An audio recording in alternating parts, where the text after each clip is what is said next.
Guys, apakah kamu mulai merasa lelah karena kerja sudah mati-matian, pontang-panting ke sana ke sini, tapi uang selalu nggak cukup? Jadi harus ngapain? Yuk kita bahas.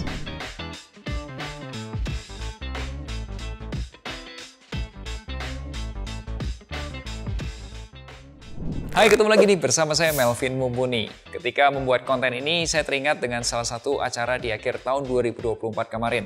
Kami di Finansialku diminta untuk memberikan training perencanaan keuangan di salah satu perusahaan perkebunan terkait bahaya judi online dan pinjaman online ilegal.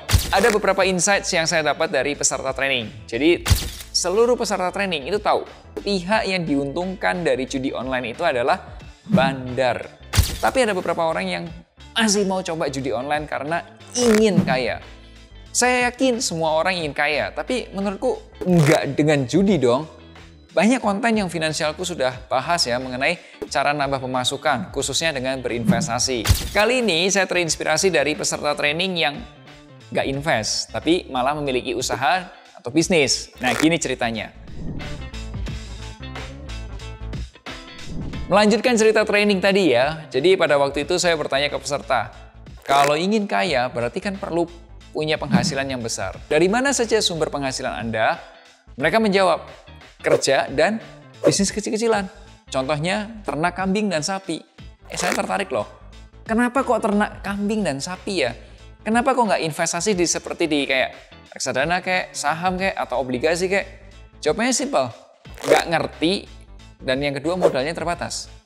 Setelah acara selesai, saya mulai merenungkan jawaban dari peserta training. Kalau modal saya masih terbatas, let's say 30 juta, kira-kira investasi apa yang menguntungkan ya? Jika kita investasi di pasar modal dalam jangka 1 tahun, kurang lebih untungnya 10-20%. Artinya, uang 30 juta bertumbuh menjadi 3-6 juta per tahun. Tapi saya nggak terlalu ribet, karena ada yang ahli, ya kan? Nah, lain ceritanya nih kalau diputerin ke bisnis. Bikin bisnis yang sederhana aja, misal nih buka gorengan atau jualan online. Uang 30 juta bisa menghasilkan keuntungan 3 juta rupiah per bulan. Tapi bisa juga bangkrut, ya kan? Kalau menurut kamu, mana yang lebih menguntungkan? Jika modal 30 jutaan, mending diputer di bisnis atau di investasi? Silahkan tulis di kolom komentar. Salah satu permasalahan dalam bisnis adalah risiko bangkrut. Saya teringat ada 7 penyebab bisnis bangkrut menurut Pak Jaya Setiabudi, yaitu ada rugi berkepanjangan, labanya semu, faktor orang lain, kondisi yang tak terduga, teknisi yang sudah karatan, diri sendiri, dan komplikasi problem lah. Detailnya mendingan dibaca sendiri deh di buku. Bukunya namanya Kitab Anti Bangkrut, Mencegah Sebelum Terjadi dan Bangkit Jika Mengalami. Ya tentu saja penulisnya Pak Jaya Setiabudi. Tahun 2025 ini aku juga mau mengajak nih teman-teman untuk menambah penghasilan. Salah satunya adalah coba bisnis. Tapi kalau kamu belum pernah bisnis sama sekali, ada 3 saranku. 1, cari partner bisnis. Misal nih, kamu belum pernah sama sekali bisnis gorengan. Tapi kamu punya kenalan yang sudah pernah bisnis gorengan, mungkin katakanlah sudah punya 2 gitu. Jadi kamu ajak kerjasama mereka supaya bisa mereka buka cabang ketiganya. Nah yang kedua, mulai dari modal yang relatif kecil. Karena segala sesuatu harus dipelajari dan dijalani supaya lebih kebayang gitu kan. Yang ketiga, pelajari siapa pembelinya. Cari tahu siapa yang kira-kira beli barangnya, kenapa mereka beli, udah mereka adanya di mana, mereka mampu beli nggak, pelajarin. Nah itu ide dasarnya dan ditambah 7 disiplin finansial versi Pak Jaya Setiabudi. Salah satunya adalah memisahkan rekening pribadi dengan rekening perusahaan.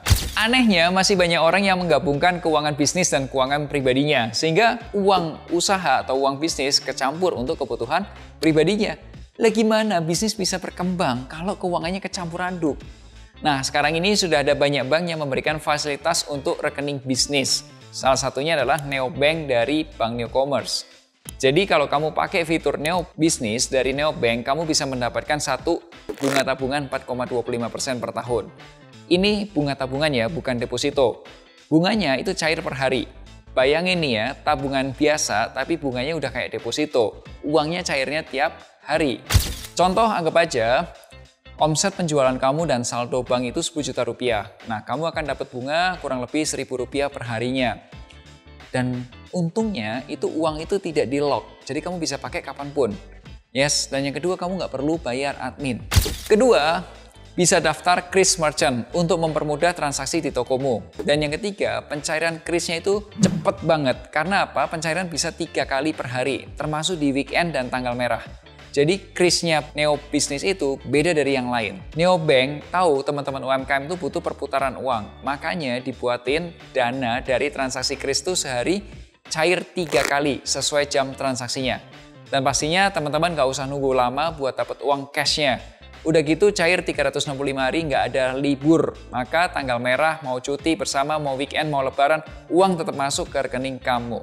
Keempat, transaksinya tercatat otomatis dan lengkap. Jadi, kamu bisa monitoring uang masuk dan uang keluar dengan mudah.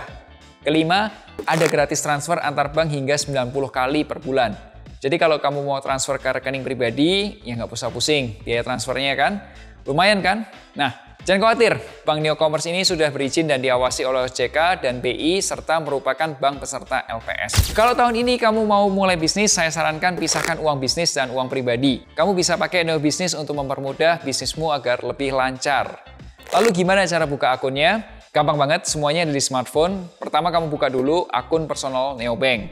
Setelah itu aktivasi rekening bisnisnya. Caranya pilih tab bisnis, klik Activate Now, kemudian isi data yang dibutuhkan dengan tepat. Neobank itu juga udah menambahkan panduan agar pengajuan teman-teman tuh dapat lebih tepat dan kemungkinan pengajuan diterima lebih tinggi. Dan tim dari Bank Neo Commerce itu akan memproses pengajuan maksimal 3 hari kerja.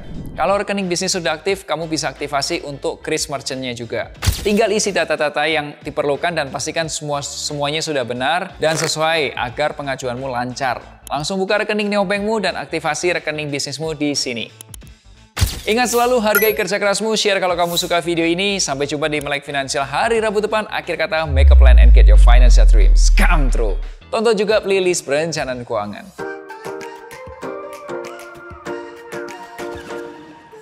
Wujudkan masa